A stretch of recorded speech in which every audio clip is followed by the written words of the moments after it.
G'day everyone, I'm Smokescreen and welcome back to another video, and here we go with the final day of the Sainte-Croix Marathon, the Sainte-Croix Marathon that I've been doing over the last few days.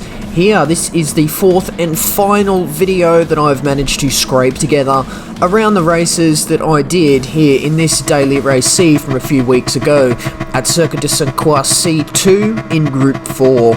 Of course, as always, with this week, we are in the Lamborghini Huracan Group 4 car, and we are qualified here in third position here, behind Corey Hack and Greddy. We've seen them a few times over this week in the races. I've been fairly evenly matched between them, maybe slightly faster than Corey, but Greddy is on another level.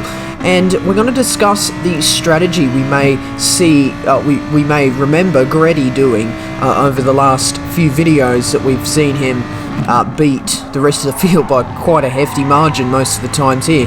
We'll come through the first lap and just detail some of the happenings of the very eventful first laps that tends to happen in this game here. We run quite wide through turn 2, don't quite get onto that inside curb as we'd prefer to do there, and you can see we're quite close. We've got close attention rather from the car behind, another Audi TT driven by Matui 4487 there. Corey Hack nearly hits the Michelin sign on the left hand side there going through turn 4. Very easy thing to do there, and he seems to be getting held up behind Greddy a little bit. He's very close to the back of Greddy there, and that's going to be interesting for down the straight. It's going to be quite a big slipstream battle going down the straight. Then let's have a look at that now. So Corey Hack is firmly in the slipstream of Greddy, and I'm about 4/10 behind Corey Hack at this point here. That's going to be good for us. It's a fairly good distance back to be in slipstreams. It's quite easily going to translate to an overtake. However, we're not catching up as quickly as I would prefer, as the car ahead has slipstream as well. So he's getting slipstream effects and I'm getting slipstream effects. However, Corey Hack pulls out of the slipstream to get the overspeed past Greddy, and they both run out of steam. I go alongside Greddy there, looking around the outside of turn 10, but Greddy has the inside. I had to turn out of that one, and he quite clearly had the inside there, and he manages to hold on to second position. So he lost that first position, but that was kind of expected, as he did not have the slipstream going down that straight there. We all run a little bit wide through turn 11 there, and we're now on to another little bit of a straight across the Sainte-Croix Bridge, the Sainte-Croix Bridge. And but unfortunately turn 12 at the end, the left-hander at the end, isn't so great for getting moves done. So you can see how much it drops away. Bump there, and a bit of a bump there too, onto the exit there. Corey grazes the grass in the exit of turn 12. Heading up the hill, that Audi TT, the FF vehicle, is going to understeer up this very long left-hander up a hill. Looking up the inside, not quite on there. He wasn't able to get the car up the inside there. Looking on the right-hand side of Greddy, it's going to be the outside for turn 16 here, although we just pull in behind as he gets the shorter distance on the inside. Coming into turn 17, looking up the inside once again, not able to get the car up the inside there. So Greddy's going to be on the hard tyre as well, but he is a very, very quick driver, and is able to keep pace with both myself and Corey, who are on medium tyres each. And you can see he is actually pulling away, so he's got that slipstream to help carry him through the corners, and he's able to catch up a lot of ground on the straight thanks to the superior acceleration of the Audi TT. They both go quite wide on the exit of turn 19. Up the inside of Greddy going through turn 20 here. It's going to be translating to the outside for turn 21. However, the right-hander, although Greddy has the inside there, and he's able to get that move done. Coming into the very tight turn 22 here, braking on the end of the dark tarmac, right on the racing line. Corey runs a little bit wide, Greddy runs in hot, gets a little bit of a poor exit. I get a little bit of a better exit, however they both, Greddy had slipstream, and Corey was able to recover his exit. See how much that Audi TT is just pulling away in a straight line. I'm not able to compete with that across this mid-length straight here, and he's pushing Corey defensive. Corey's gonna back right out though, and just give us both the position. However, he's on the inside of me. Is he gonna give me space? There's not quite. There's no room to go side by side through that very tight left-hander there of turn 23. It's a very street circuit-esque corner that, and you have to slow down way more than you'd expect, because the barriers are so close to the sides of the circuit, and there's a big sharp barrier on the inside of the corner as well. But you can see they've both got away from me a little bit, about half a second ahead of me at this point, but coming into turn 1 I catch up a little bit of ground to the back of Corey there, and he is looking very racy against Greddy on the hard tyre. Corey just grazes the grass on the tyre on the grass going into turn 2, and that just brings him ever closer to me, about 2.5 tenths ahead of me at this point here. He runs quite wide, going through turn 3 there, and then going through turn 4. He manages to get the power down. He's going to go into that Michelin sign. He comes across the track, and I just faint left, and we managed to get the undercut going through turn 6. Managed to get that, but I unfortunately run a little bit deep thanks to going narrow. I was going to have very, very dirty tyres, and Corey Hack manages to make his way past. So I went a little bit too narrow going into turn 6, and I didn't slow it down enough. I'm going to have dirty tyres, and I'm about 1.1 seconds back from Corey at this point here, and unfortunately that is out of the slipstream by quite a margin there. And let's do some quick mathematics here. I'm 2.3 seconds off the lead. I'm 1.3 seconds off Corey. That means he's about 1 second back from Greddy, so fortunately for me, he's not going to be picking up slipstream effects. Although I'm going to monitor that gap between myself and Corey. It seems to be closing down slightly at this point here, so that as the Lamborghini hits that 7th gear, it's able to continue accelerating faster than the BMW can at that point there. So we are going into turn 10. BMW was a little bit wide on the entry. I think he missed the apex slightly, but manages to get through there. Okay, still about 1.3 seconds back from Corey at this point here. But while we've got a bit of a gap, we can talk about the strategy, of course. So we have seen historically that Greddy has chosen to go on the hard tyre at the start of the race. So 2 laps on hard and then going for a pit stop and doing the final 3 laps on medium. And each time he's done that, he's been able to win the race by like 10 seconds from second position. So the well-known strategy was mediums at the start if you were starting at the front of the pack. So 3 or 4 laps on medium and then pitting at the end of lap 3 or 4 and going on to the hard for the remainder of the race. And that was the strategy I was going for, and I did select that strategy once again for this race here, but it was kind of, as I was going throughout the week, I was seeing Greddy win by using the strategy of starting on the hard tyre, and I was beginning to think, maybe I should try this strategy, maybe I should try this elusive hard to medium as opposed to the medium to hard strategy. And it's going to be interesting to see when or if or when we decide to do that, if we can sort of match Greddy. I do think Greddy is a lot quicker than the rest of us in this pack here. I think because we're racing him quite closely and he's on a 1 compound harder tyre, so it just goes to show that he's able to keep pace with the rest of us with a tyre advantage when he is on a harder tyre. So it just goes to show I think Greddy is quite a bit faster. He could very well be fighting in one split higher, you know, 1 level higher, 1 split higher is what I'm trying to say. The split above us in this race here is what I'm trying to say there. He could very well be fighting in that. But while I've been discussing that, we've managed to catch up to the back of Corey there, and we are going to be in the slipstream along the top straight going into turn 23, which unfortunately doesn't present itself as a very good overtaking opportunity unless they hit the wall on the exit. But it's one of the narrower points of the track there, going through that corner, so even if they do hit the barrier, you're likely to go into the back of them instead of going nipping up the inside or around the outside of the final corner thanks to their poor momentum off there. And you can see Greddy goes into the pit, so he's done exactly what we thought.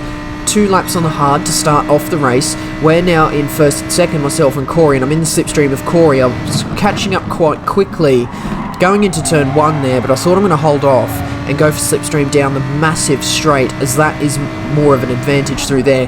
But going through turn 2 here, Corey runs quite wide and gets all 4 wheels on the grass there, and he's not able to get back onto the track due to that lack of grip that grass has, and we managed to sail right up the inside on that tiny straight in between turn 2 and 3, and we managed to get through there nicely. A little bit wide, almost hit the Michelin sign ourselves, and Corey seemed to have followed us off as we look behind. He was jutting to the right, but we managed to get up into the lead at this point. So now we've just got to focus on breaking the toes. We head through this twisty section of turn 7, 8, and then we skip ahead to our pit stop actually, as we were able to get out quite a large gap to Corey, nearly 2 seconds, or nearly 2.5 seconds rather. Come in for our pit stop at the end of lap 4, come out of the pits in lap 5, and we can see 1 car up ahead has just gone around turn 1, that's Greddy, about 6.5 seconds ahead, and we just get overhauled by the Citroen actually, driven by N Sleepless. Car number 16 in this case, so he's done quite well to be fighting up in second position. That took me by surprise actually. I did not quite realise that there was another car in this battle for second position. So first position is a write-off, 7.3 seconds ahead thanks to maybe him. He's obviously driving quicker, but he's obviously much better in terms of strategy. You can see the fastest lap he's set for 3:43.7, which is very, very good lap to be setting in race conditions here. But we're now just going to be in the slipstream of this Citroen. We're coming up to the massive straight as well, so I don't think he's going to be able to hold onto his second position thanks to this straight here. We actually take it quite tentative through turn 9 there, as I wanted quite a bit of a gap here. You can see it was about half a second, 5/10 of a second behind the Citroen as we enter this straight here. I don't know how many gears that Citroen has. I've never really driven that car before. But this Lamborghini, very good in a straight line, as I've mentioned probably about 342 times over the course of this week here. And as we're coming down to the end of the straight, we're catching up quite quickly to the back of this Citroen. We're going to look up the inside. For a move at turn 10, we dive down to the inside. Citroen has the outside line, but we're able to quite clearly and cleanly sail up the inside of turn 10. Coming into turn 11 now, the Citroen has an opportunity to go down the inside. We run a little bit wide off the apex there, but unfortunately that Citroen is not able to become close enough, and he's not even taking my slipstream down this straight, so he's going to be losing time, or actually he's gaining. Maybe that slipstream is good in a straight line. That Citroen is good in a straight line, rather. But yeah. Now we're just going to focus on the left-hander at the end of the bridge, as long as you can get a good exit, which it appears so that we have, stretching out that gap to about 6.5/10, almost breaking slipstream range there. If we're able to break slipstream, it's going to be quite easy to hold on to this position as we head through the 90-degree corners of the sort of mid to end part of the lap. We managed to stretch out the gap a little bit, but he closes it to about 5/10 again. They're coming through turn 22 here. Down this top straight, he's in the slipstream still, so he's giving me a good run for my money here, actually. And as we come out of the second to last corner, the last traction zone of the course of Sainte-Croix here, he's about 4/10 behind. That's going to be quite close for the run to the line here. Grady comes across the line 8.1 seconds ahead of us, but thankfully for us, the line comes up quick enough to be able to hold on to this second position, only by about 2/10 off the Citroen in the end behind. So that's quite an interesting. That was quite an interesting race there. We thought we were racing Corey, but he dropped down into 5th position there. Shout out to Nitro down in 6th as well. We have some good races with him. But the Citroen, a very solid run from that Citroen driver there. Took me by surprise. But now we're going to focus our attention on trying to switch up the strategy, as that Audi, which we were racing at the start, Grady, it was quite clear to me that by selecting the strategy and being the faster driver, he was able to extremely clearly overcut the field, as long as he was able to keep pace on the hard tyre, which he was able to do. So that's what I've decided to do. I've decided to try this strategy, a bit of an oddball strategy, starting on the hard tyre, and we're going to go hard to medium and see what we can do here. Obviously we're not as quick as a Grady driver, so it may not work, but it's worth a shot. And the main concern that I have with this strategy is pitting slightly earlier in the race, at the end of lap 2. It's earlier than lap 3, obviously, and the main point there is that because it's earlier in the race, there's more of a chance that there's going to be cars and battles happening further back. And if I pit out behind said battles, it's going to be fairly difficult for me to kind of keep a good pace on the medium tyres in order to undercut the people that started the race ahead of me. And you know, by virtue of being on the harder tyre at the start, I would expect that the cars ahead are going to be able to stay ahead of me at the start of the race there. But we do have the slipstream of Bodhod1, quite an interesting, strange name from that driver there.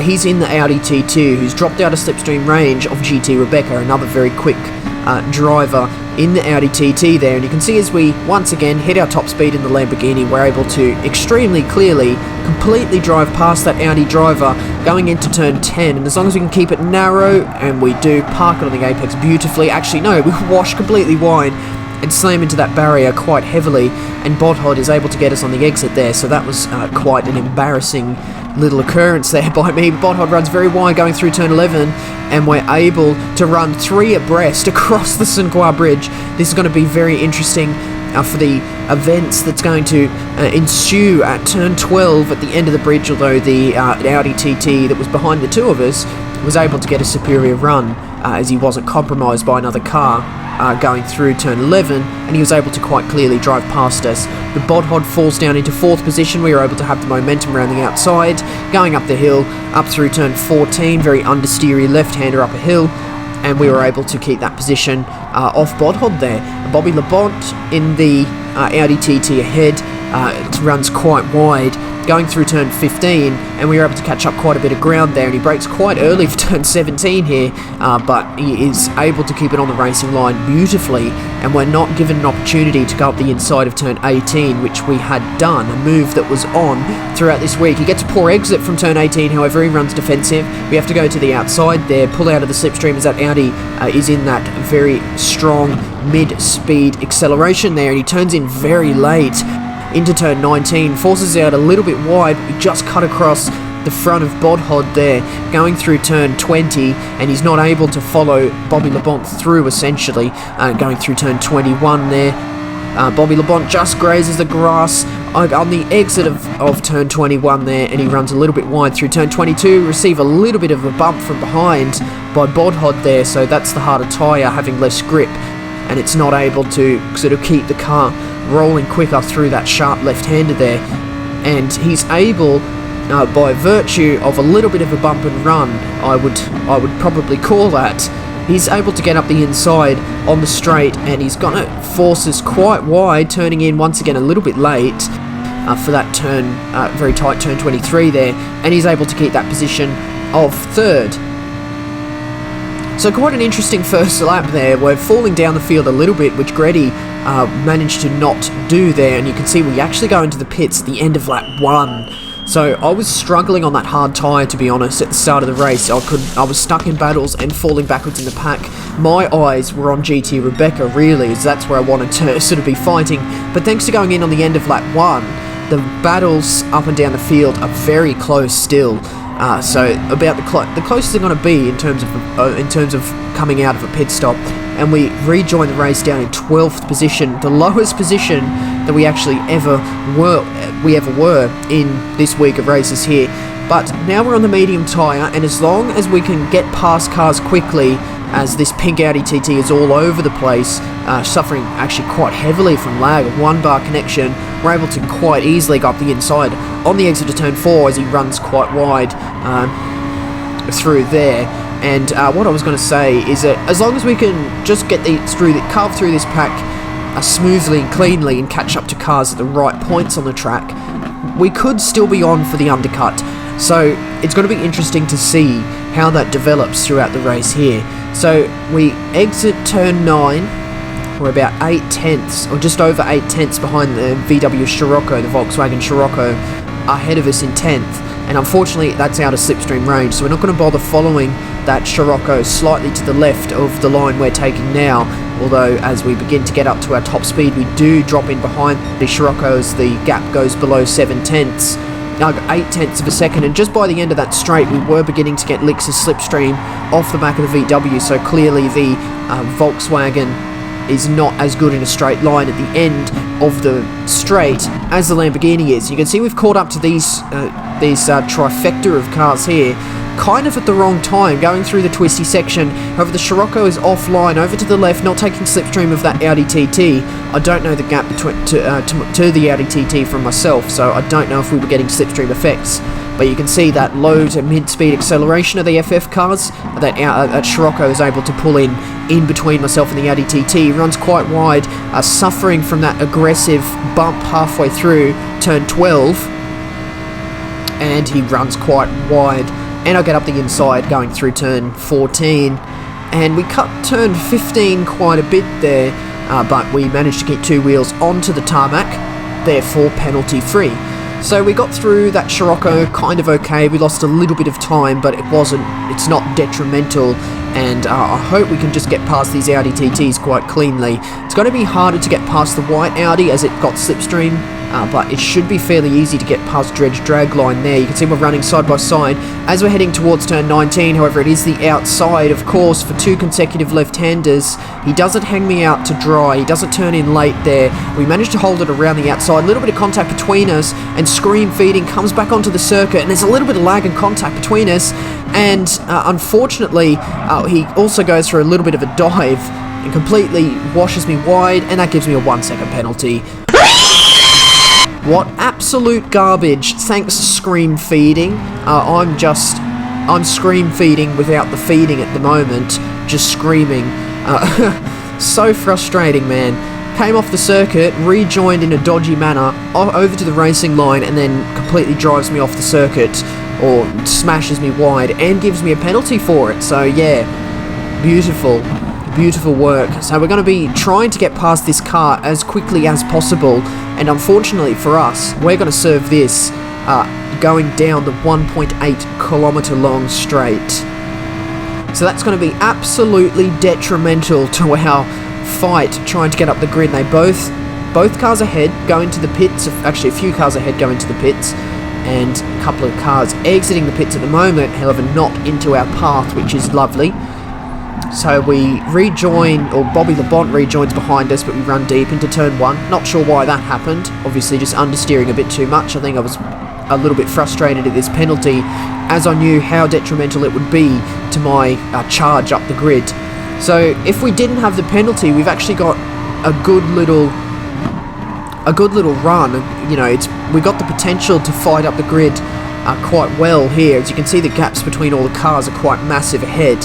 But unfortunately with this 1-second penalty, we're going to drop behind, or further behind, some more cars. We've actually got Audi TT, driven by Toots Maneuver, I think is how you say the name, about 3.5 seconds back. So you might think 3.5 seconds back, you're going to be all good in terms of this penalty here, but we've got 1 second to serve, and then we've got the whole straight that we're going to be slower for. We're going to lose our momentum, and it's actually going to be quite tight, believe it or not. It's going to be interesting to see exactly how much time we lose. It's going to be very embarrassing if I do manage to stay ahead, which I actually do. I skipped ahead, so clearly there was no action between myself and the car behind thanks to that penalty, but it still lost us time, and it's still going to affect the race later. Coming up behind Loopy Racing, shout out to Loopy. He is also part of the Discord server that I'm in, and he almost has a little bit of awkward contact with myself going through turn 22. I'm running a little bit wide, and I had to slam on the brakes there, but not to worry. We still managed to stay behind with no contact and no penalties. I obviously don't want to make contact, especially with anyone that I sort of am in this Discord server with. I don't want to have any bad blood with people that I talk to frequently. So we're just going to try and get cleanly past Loopy. He knows how to race, so I'm confident that he's not going to defend stupidly or wipe me out or anything, or give me a penalty. He actually puts on the left indicator to indicate he's going into the pits there, so that makes my life a lot easier, and that just goes to show he is interested. It is in his best interest to sort of remain a fairly neutral player in a race, as that indicator there tells me that he wanted me to know that he was going into the pits, so I didn't go on his left-hand side. You know, that affects both of us, so that's nice of him to do. We come out just ahead of Ancient Driver there, out of the pits into turn 1. In the braking zone, we managed to get past Ancient Driver there, so it just goes to show how tight that was. And that is its pit stop, but unfortunately we run way too wide and hit the Michelin sign. Yeah, we've been making fun of, or not making fun, but commenting on that deadly Michelin sign throughout the whole week, and it was only fair that it was my turn to sort of take a hit into that. We managed to catch up to the back of Ancient Driver, going up the understeery left-hander of turn 14. He runs very wide through 15. We're able to just get on the outside there. It was very close, round the outside of turn 16, and we managed to actually get that pass cleanly. So he got a poor exit from turn 15, thanks to running too wide, and we were able to quite clearly get that move even before the 2 consecutive right-handers of turn 17 and 18. What a lovely move that was there. So we're up into 5th at this point, coming around past the pit lane once again. One person in the pits, it's Nitro, so we're going to go up into 4th position, and the gap to Bobby LeBont, 5.3 seconds with 1 lap to go. I don't think it's actually going to be enough, but we'll see what we can do by the end of the race. But you can see we were actually not able to make up any further positions. We got quite close to Bodhod, only about 4/10 behind, or less than 4/10, 3 and a bit tenths behind Bodhod, but unfortunately we were still 3.3 seconds off the lead. So if you think about the time we lost throughout that race, we had a penalty, a 1 second penalty that probably lost us maybe 2.5 seconds down that massive straight, as well as some maybe unnecessary battling. We definitely could have come home with that victory there. I didn't do another one as I kind of ran out of time. This was like at 7:30 at night, my last race here, and I was hungry and needed to cook dinner, and I'd work the next day. So that's why I didn't go again. Honestly, if I did go again, I have a very bad habit of continuing, and then it gets to 9:30, 10 o'clock, and then I'm absolutely dead at work the next day. So I didn't want that to happen, so I thought we'll just leave it there. I did have a penalty in that one, and I was only 3 seconds off the lead. So I do believe that hard to medium strategy is actually a better strategy for that race, and it's unfortunate that I realised that only at the end of the week. But that's going to be the end of the Sainte-Croix Marathon, the last 4 days. I do hope you've enjoyed this one, and of course, if I have another combination like this, I'm more than happy to put together another consecutive few days of videos. I did very much enjoy making these ones, and I hope you did too. So leave a massive like on the video if you did enjoy, and do subscribe if you're interested in any more videos from me. Leave a comment as well. Questions, comments, constructive criticism, as always, very much appreciated. But that's the end of this one today, and that means that is it from me. So once again, I do thank you very much for watching. See you later.